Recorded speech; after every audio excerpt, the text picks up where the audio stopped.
सभी लोग मिलाकर एक बार मेरे साथ जयकार लगाएंगे। बोलिए श्री गौ माता की, बोलिए श्री बैसवर बाबूजी की। अभी मेरा निवेदन है पहले मेरे युवा साथियों से कि आप लोग यहाँ पर खड़े हो, यहाँ पर लड्डू नहीं बट रहे हैं, सामने आके बैठ जाए। आपकी ये कमजोरी हमारे लिए नुकसानदायक है, बहुत बड़ी, वो भी बताएंगे। आप आ जाए सामने। आप सभी भाई साहब निवेदन है कि यहाँ के बैठ जाएं। जो भी दूर खड़े हैं, यहाँ पर आपको कोई खाने वाले नहीं है। मारोड़ी मुझे कोई डांसर नहीं गाले, कोई झगू नहीं गाले दौरे। आप आगे विराजिए। ओम सर्वप्रथम परम पूजनीय प्राप्त सिमय प्राप्त वंदनीय सर्वदेवमयी सर्वतीर्थमयी जगत जननी गौ माता जी के श्री चरणों में नमन वंदन। परम पूज्य गुरुदेव भगवान के श्री चरणों में नमन। मेरी माता पिता के श्री चरणों में नमन। मंच पर विराजमान पूज्य संत श्री महाराज जी के श्री चरणों में नमन एवं भजन मंडली भाई गोपालक परिवार से जगदीश जी नाम राम निवास जी देवासी और उनकी पूरी टीम सामने विराजमान मेरे नौजवान युवा साथी पिता तुल्य बुजुर्ग एवं मातृशक्ति, आप सभी के हृदय में विराजमान उस परिपूर्ण परमात्मा के श्री चरणों में नमन वंदन प्रणाम। बहुत बहुत धन्यवाद दूंगा आज के आयोजककर्ताओं को और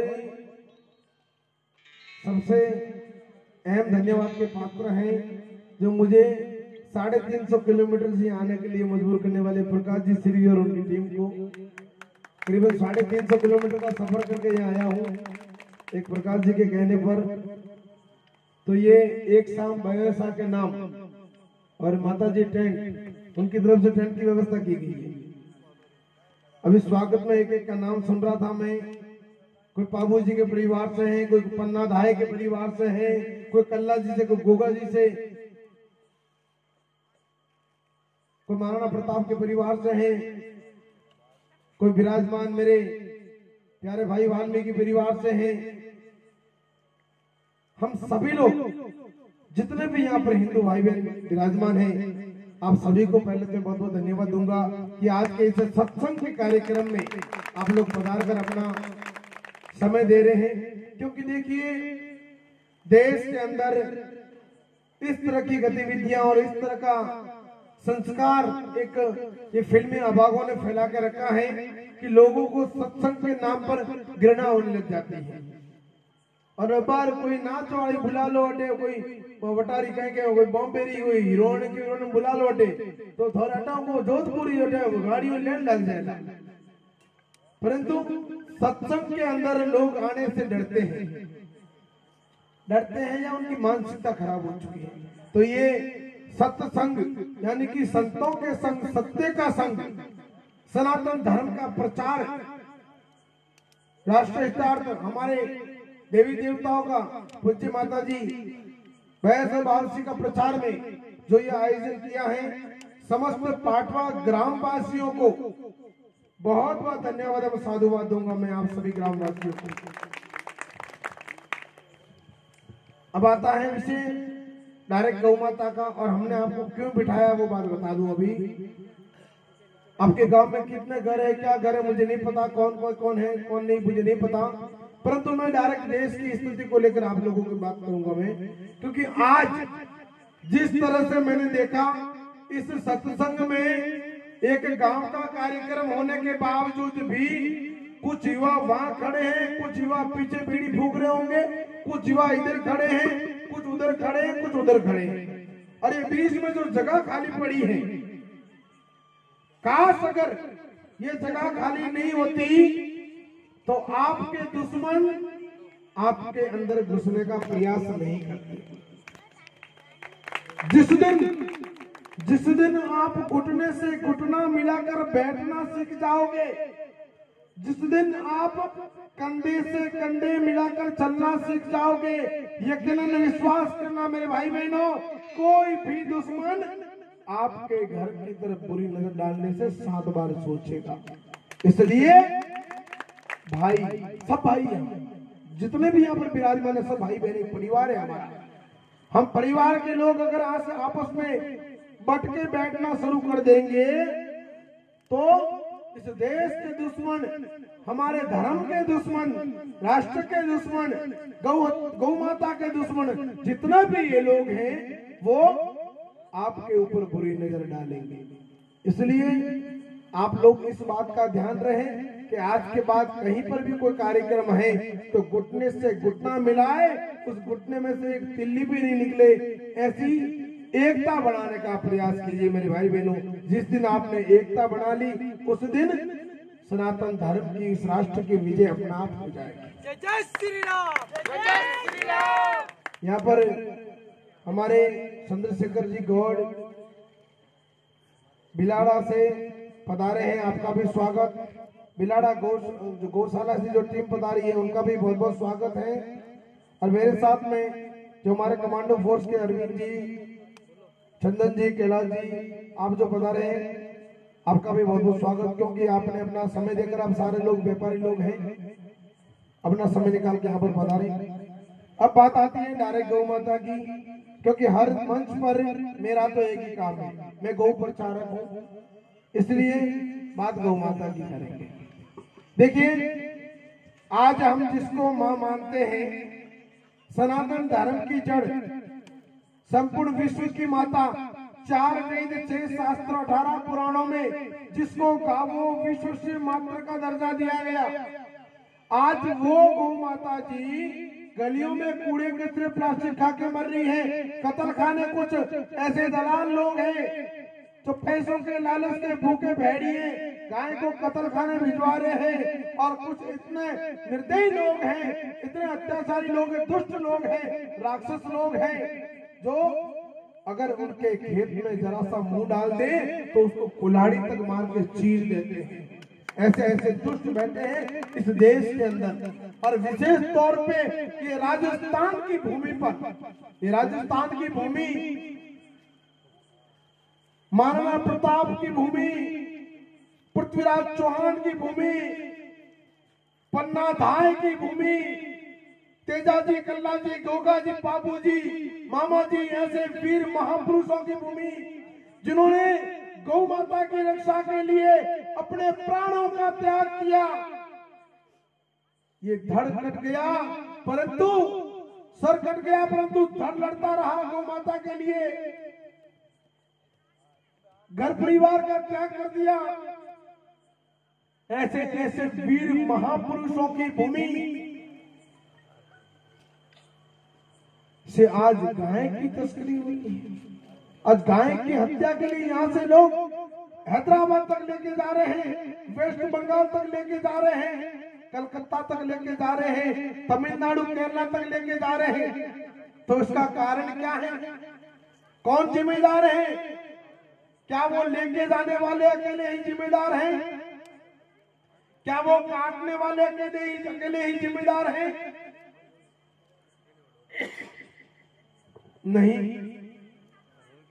इस सब चीज में जितने भी हम लोग हैं और विशेष तौर पे तो गांव वाले जिम्मेदार हैं, क्योंकि हम लोगों ने गौ माता को घर से ही नहीं बल्कि दिल से बाहर भगा दिया। इसलिए आज गलियों में कूड़े कचरे प्लास्टिक खा रही है, कत्ल खाने जा रही है गौ माता। वो गौ माता जिसके लिए भगवान राम को मनुष्य अवतार लेकर धरती पर आना पड़ा, वो गौ माता जिसको चराने भगवान कन्हैया नंगे पांव जाते थे,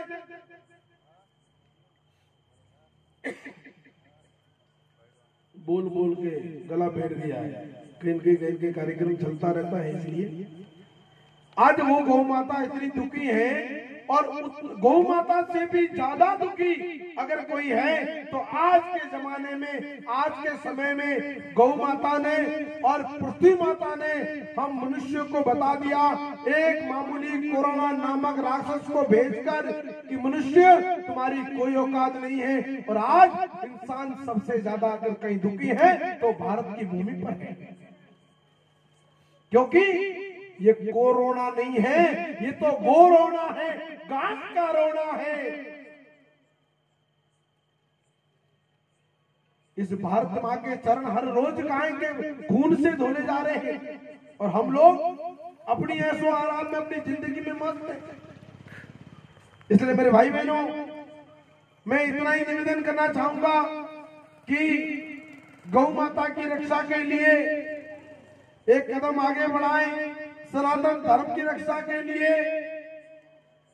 हिंदुस्तान के अंदर बहुत सारी विंगे, हिंदू, मुस्लिम, सिख, ईसाई, हिंदू को छोड़कर बाकी सब धर्म के लिए जी रहे हैं और हिंदू खुद के लिए जी रहे हैं। इसलिए आज हम लोग कमजोर हैं, इसलिए हमारी सुनवाई नहीं होती। हम थाने में माथा फोड़ ले तो भी हमारी सुनवाई नहीं होती, दूसरे लोगों की सुनवाई जल्दी होती है। एक फिल्म में नाना पाटेकर ने डायलॉग कहा था कि एक लाठी को कोई भी तोड़ सकता है मगर तो लाठी के भारे को तोड़ना मुश्किल हो जाता है। इसलिए अकेली लाठी बनकर मत घूमो, लाठी का भारा बना सीखो मेरे भाई बहनों। तभी ये राष्ट्रद्रोही, ये धर्मद्रोही, ये देश के गद्दार, ये ओवैसी जैसे लोग, उनको उनकी औकात दिखाने के लिए हम सब लोगों को एक मंच पर आना पड़ेगा, एक हिंदू बनकर। लोगों ने हम लोगों को बांट दिया, ये क्षत्रिय, ब्राह्मण, दलित, फलाना ढिमका, ये वो जातियों में बांट दिया। अरे हर हिंदू को गले लगाओ, ये जाति पात का भेद मिटाओ। गौरक्षा कमांडो फोर्स ने नारा दिया कि जातिवाद छोड़ो, हर हिंदू को जोड़ो। मेरे भाई बहनों, अगर अभी आप लोग सतर्क नहीं हुए, नहीं जागे, नहीं संभले, तो आने वाला समय जो है वो आप सबके लिए बहुत ही घातक साबित हो जाएगा। और उसका प्रमाण देखना है तो जरा 4 दिन कश्मीर की घाटी में रह के आओ, 4 दिन केरल, आसाम, बंगाल में रहकर आओ, आपको पता चल जाएगा कि हमारी कितनी औकात है, कितनी कैपेसिटी है। और इस सब चीज की जड़ अगर कोई है तो वो गौ माता है। सबसे पहले इस राष्ट्र के सनातन धर्म की जड़ जो गौ माता है उसको बचाने का प्रयास करें मेरे भाई बहनों। वो बच गई तो हमारी तरफ कोई आंख नहीं उठा पाए। वरना इस देश का जो हाल है, आजकल सब लोग एंड्रॉइड फोन लेके घूमते हैं, सभी को पता है कि देश की स्थिति क्या है। कल की बात करूंगा, कल महाराष्ट्र के अंदर दुर्भाग्य से शिवसेना की सरकार है। वो शिवसेना जिसका सपना बाला साहब ठाकरे ने हिंदू राष्ट्र को लेकर देखा था, वो शिवसेना जिसका शेर बाला साहब ठाकरे खुलेआम दाड़ता था, न सीएम थे न पीएम थे, परंतु पूरे महाराष्ट्र में राज करते थे। उस बाला साहब ठाकरे की संतान आज महाराष्ट्र की गद्दी पर बैठी है, परंतु एक गौरक्ष के ऊपर 300, 350 गौ हत्यारे जिहादी उनके ऊपर हमला करके उनको बेरहमी से मार देते हैं, केवल एक गाय के बच्चे को बचाने के लिए कहता हूं। और उद्धव ठाकरे की कान की जू भी नहीं रहेगी।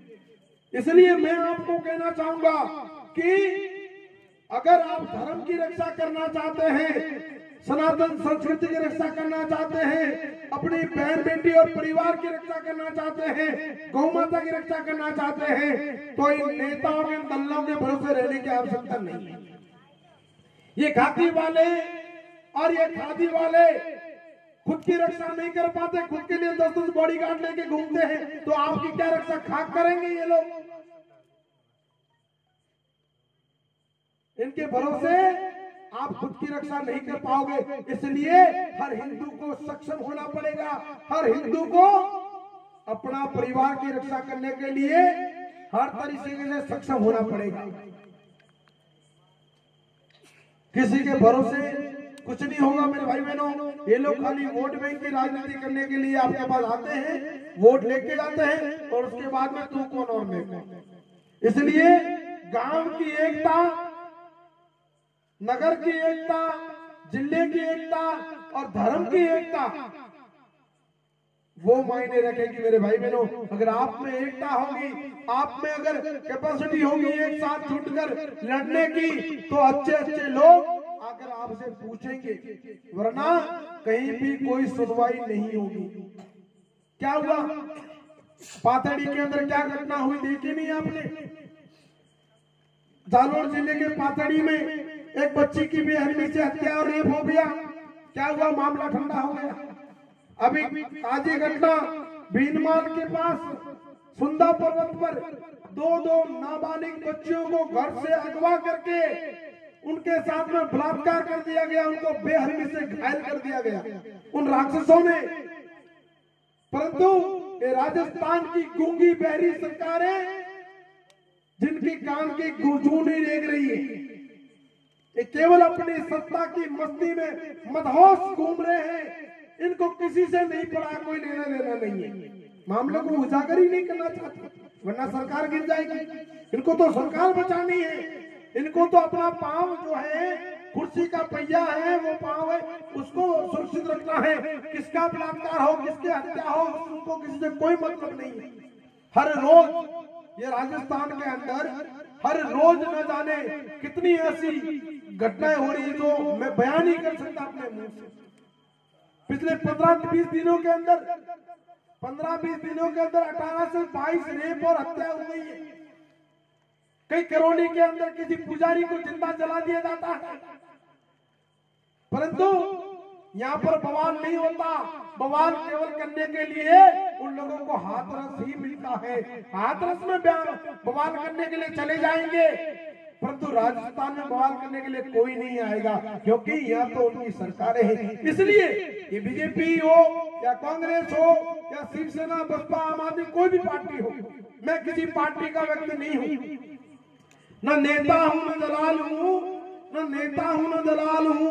हिंदुस्तानी एक छोटा सा गौ माता तेरा लाल हूँ, और तेरी हत्या करने वाले उसी के लिए महाकाल हूँ। मैंने घर बार छोड़ा है, मैं अगर निकला हूँ तो केवल धर्म की रक्षा के लिए, गौ माता की रक्षा के लिए निकला हूँ। इसलिए जो भी गलत करता है उन सभी को आड़े हाथ देते हुए एक पल भी मैं झिझकता नहीं हूँ, क्योंकि ये राजनीति 18 सालों से इन लोगों को नाप रहा हूँ, देख रहा हूँ, देश भर के अंदर मेरा भ्रमण होता है। इसलिए मैं आप लोगों को आज एक संकल्प दिलाने के लिए आया हूं। हमारी गौरक्षा कमांडो फोर्स की एक नई मुहिम छेड़ी है मैंने। उस मुहिम के दौरान आप सब लोग आज एक संकल्प लेना है हमें यहाँ पर कि आज से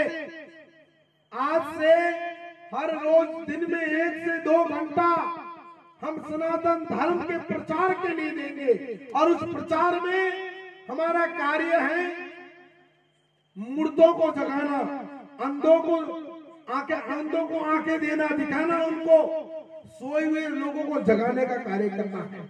और वो कार्य क्या है? हर रोज एक कट्टर हिंदू पैदा करना है। हिंदू होना आम बात है। आज क्या सोच रहे हो, सनातन धर्म की रक्षा हिंदू कर रहे हैं? नहीं, सनातन धर्म की रक्षा के लिए आज कोई खड़ा है तो वो हिंदू नहीं, कट्टर हिंदू है, जिसके अंदर भावना है, राष्ट्र के प्रति प्रेम है, तकलीफ है, पीड़ा है, वो इस धर्म की लड़ाई के लिए घर बार छोड़ के निकला हुआ है। बाकी सेकुलरों की कमी नहीं है, चंद पैसे दे दिए, जेब में डाल दिए और बिक जाते हैं लोग। इसलिए आज से हम एक संकल्प लेके जाएंगे कि आज से हर रोज एक नया गौरक्षक, गौ भगत, कट्टर हिंदू पैदा करेंगे। जिसको पता नहीं उसको बताएंगे। अगर आपकी नहीं सुनता है, आपको नहीं समझ पा रहा है वो, तो यूट्यूब पर ऐसे टाइगर के बहुत सारे वीडियो पड़े हैं जो मुर्दों के अंदर जान फूंकने का कार्य करता है। नहीं तो मेरे नंबर सबके पास में है, नहीं मिले तो आपको गूगल पर कहीं पर भी मिल जाएंगे, एसएस टाइगर कॉन्टैक्ट नंबर, वहां से मुझे संपर्क कीजिए, मैं बात करूंगा। परंतु आज से यहाँ एक संकल्प लेके जाना है पूज्य भाइयों से, महावशी के इस मंदिर से, कि मैं हर रोज एक नया प्रचारक तैयार करूंगा, एक गौ भगत, गौ रक्षक, एक कट्टर हिंदू नया पैदा करूंगा। ये संकल्प लेके हम सब लोगों को जाना है। क्या आप लोग तैयार हैं? कितने लोग तैयार है? हाथ खड़ा करो देखा। कितने लोग तैयार है? हाथ खड़ा करो देखा। बाकी जिनके हाथ नीचे हैं उनकी इच्छा नहीं है, मतलब जिनके हाथ नीचे हैं वो लोग ये नहीं चाहते। बहुत बहुत धन्यवाद सभी को। आप सभी ने इस मुहिम का समर्थन किया और सहयोग किया। और मैं देखना चाहूंगा कि अगली बार जब भी आपके इस पाटवा गांव में आऊं तब मुझे यहाँ पर आप कितने लोग हो, कम से कम जितने भी लोग हो, मुझे लगता है कि अगर 1 महीने ही आपने मेहनत कर ली तो 1 महीने के बाद दूसरा कार्यक्रम हो जाएगा और उसमें आपके गांव के अंदर पब्लिक को पांव रखने के लिए जगह नहीं होगी। हर व्यक्ति रोज का एक, और उसको वापस कहना है कि तू भी एक तैयार कर। कितने लोग हो जाएंगे है? और वो सारे लोग अगर धर्म की रक्षा के लिए लग गए, बहन बेटियों की रक्षा के लिए आवाज उठाने लग गए, तो क्या देश, अपने प्रदेश के अंदर या देश के अंदर कई गाय की हत्या होगी, कई बहन बेटी का लफ्ज़ियात होगा, कहीं उसका बलात्कार होगा, अपमान होगा? नहीं होगा, क्योंकि भय बिना प्रीत न होई। प्रधानमंत्री नरेंद्र भाई मोदी ने भी कहा ये बात और अयोध्या में खड़ा रहकर कि भय बिना प्रीत न होई। इसलिए भगत सिंह ने रास्ता चुना था भय दिखाने का। अंग्रेजों को मार मार के पेड़ों पर लटकाया था। अंग्रेज इसलिए भारत से भगे थे मेरे भाई बहनों, कुछ और कुछ चलाने से आजादी नहीं मिली।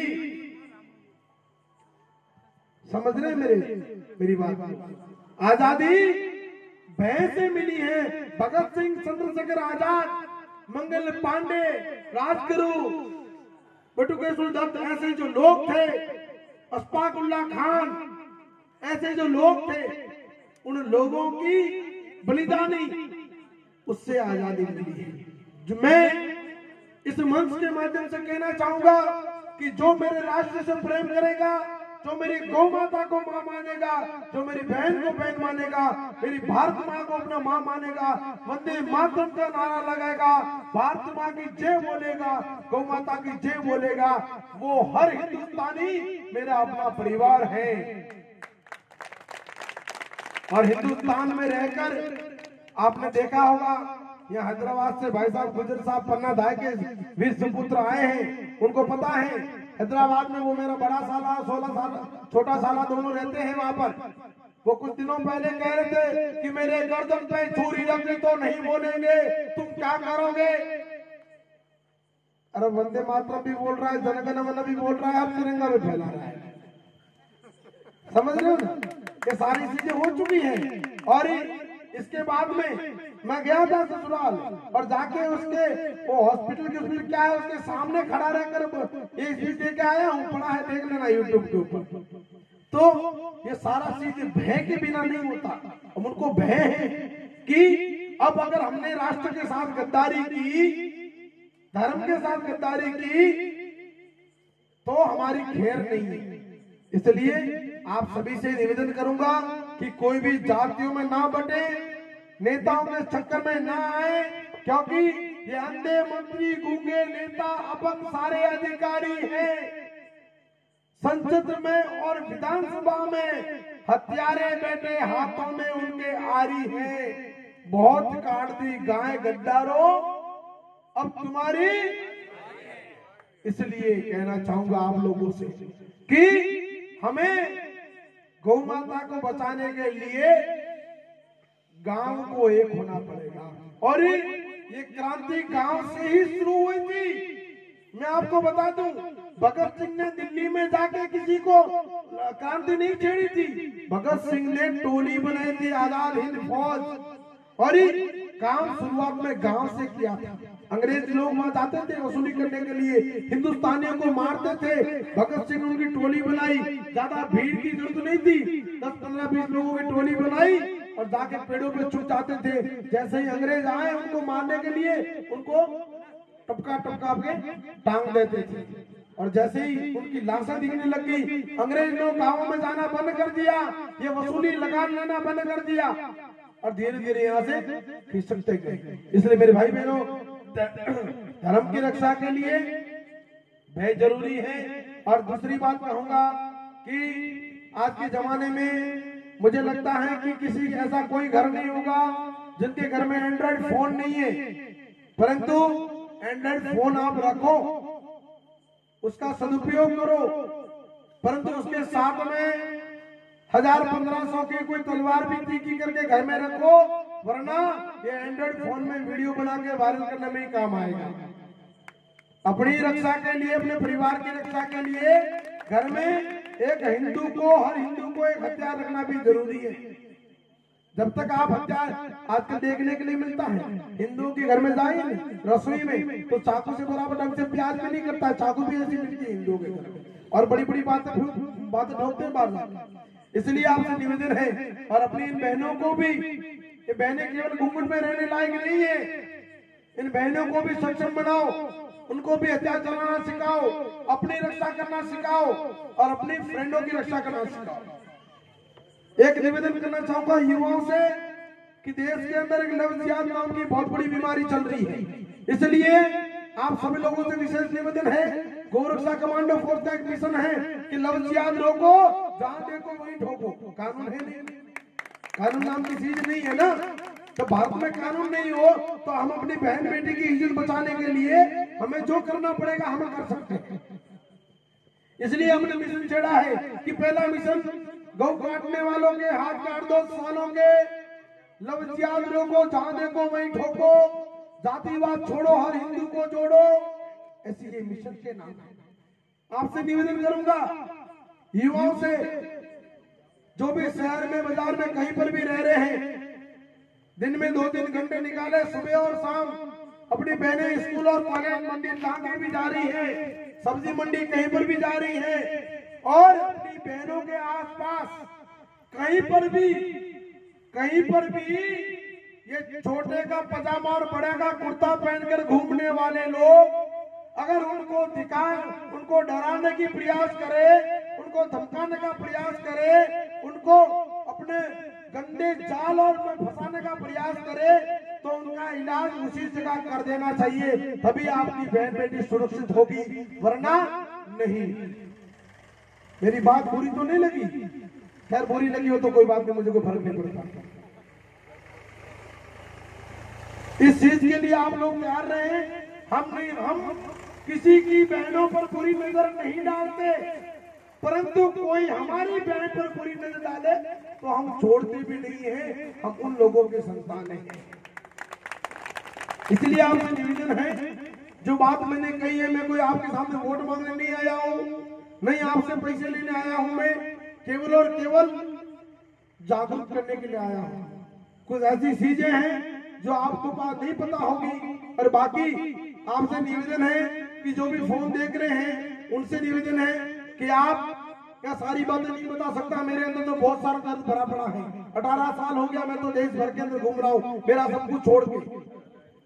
तो आप लोगों से निवेदन है कि ये यूट्यूब पर फालतू की कॉमेडी और फिल्मी गाने सुनने से बेहतर है कोई राष्ट्रवादी विचार सुने, पूज्य राजीव भाई दीक्षित को सुने, हमारे हैदराबाद के राजा सिंह को सुने, पुष्पेंद्र कुलश्रेष्ठ को सुने, आपके भाई छोटे भाई ऐसे टाइगर को सुने, ताकि आपको अंदर कुछ ऐसी बातें मिलेगी जो आपने कभी सोची नहीं होगी, सपने में ऐसी चीजें आपको सुनने के लिए मिलेगी, और हो सकता है उससे आपके अंदर जागरूकता आए। अपना फोन का सदुपयोग करें, नेट का भी सदुपयोग करें, और घर में अगर बहनें हैं उनको फोन दे रखा है तो कोई बात नहीं, परंतु उनका भी ध्यान रहे कि हमारी बहनें फोन का सदुपयोग कर रही है कि दुरुपयोग कर रही है। और सबसे बड़ी बात कहूंगा आज मैं, ये वीडियो आप स्पेशल कटिंग करके सभी लोगों तक पहुंचा देना, जो अभी जो बात कहने जा रहा हूं मैं, ये स्पेशल बात सभी के लिए।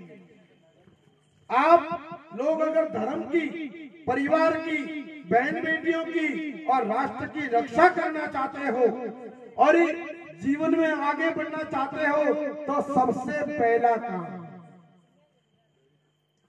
पहला काम आप लोग ये जो अफीम, गांजा, डोडा, दारू, मांस, जो इसी सेवन कर रहे हो उसका त्याग कर लो आप लोग।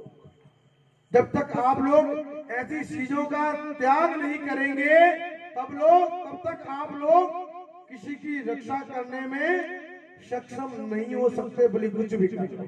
इसलिए ऐसे जहरीले पदार्थों का त्याग करें। भगवान ने हमें बड़ा सुंदर जीवन दिया है, मनुष्य बनाया है, उससे भी सुंदर बात सनातन धर्म में जन्म दिया है, उससे भी सुंदर बात विश्व गुरु कहलाने वाले किसी ऋषि मुनियों के देश में ये रामकृष्ण परमहंस की भूमि, ये रामकृष्ण की भूमि, ये बलराम की भूमि, स्वामी विवेकानंद की भूमि, महाराणा प्रताप की भूमि, इस हिंदुस्तान के अंदर छत्रपति शिवाजी, झांसी की रानी की भूमि, इस हिंदुस्तान, ये भारत रूपी देश हमें दिया है।